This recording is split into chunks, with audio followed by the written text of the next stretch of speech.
നമസ്കാരം, വെട്ടന്യൂസ് ഓൺ ടൈമിലേക്ക് സ്വാഗതം. കല്യാണം ഇനി വേറെ level. Basid wedding mall, Basid arcade, Poongottukulam, Tirur. CPIM Malappuram ജില്ലാ സമ്മേളനത്തിന്റെ ഭാഗമായി പഴയകാല പ്രവർത്തകരെ ആദരിച്ചു. മുൻപേ നടന്നവർക്ക് ആദരം എന്ന പേരിൽ നടന്ന പരിപാടി മുതിർന്ന CPIM നേതാവ് പാലൊളി മുഹമ്മദ് കുട്ടി ഉദ്ഘാടനം ചെയ്തു. ജില്ലാ സെക്രട്ടറി EN മോഹൻദാസ് അധ്യക്ഷനായി.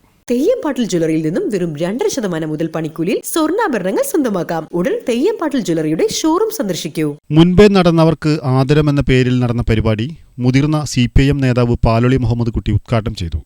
സജീവൻ ശ്രീകൃഷ്ണപുരം മുഖ്യ പ്രഭാഷണം നടത്തി. ജില്ലാ സെക്രട്ടേറിയറ്റ് അംഗം E ജയൻ, E നരേന്ദ്രദേവ് എന്നിവർ സംസാരിച്ചു. ഏരിയ സെക്രട്ടറി സമദ് താനാളൂർ സ്വാഗതവും CP അശോകൻ നന്ദിയും പറഞ്ഞു. രക്തസാക്ഷി K ദാമുവിന്റെ പത്നി KP വനജ, മുൻ ജില്ലാ കമ്മിറ്റി അംഗം PT ഉമ്മർ, മുൻ ഏരിയ കമ്മിറ്റി അംഗങ്ങളായ P ശങ്കരൻ, KS കരീം, താനാളൂർ പഞ്ചായത്ത് മുൻ പ്രസിഡന്റ് O നഫീസ, ഒട്ടുംപുറത്ത് ശ്രീധരൻ, ഗോവിന്ദൻ കളത്തിങ്ങൽ, പട്ടേരി അയ്യപ്പൻ, പട്ടേരി ചാത്തപ്പൻ തുടങ്ങി 103 പേരെ ചടങ്ങിൽ ആദരിച്ചു. തുടർന്ന് TP യൂസഫിന്റെ നേതൃത്വത്തിൽ വിപ്ലവ ഗാനമേളയും KSTA താനൂർ സബ് ജില്ലാ കലാസംഘം അവതരിപ്പിച്ച ചിരുത നൃത്ത ശില്പവും അരങ്ങേറി. വെട്ടന്യൂസ് താനൂർ.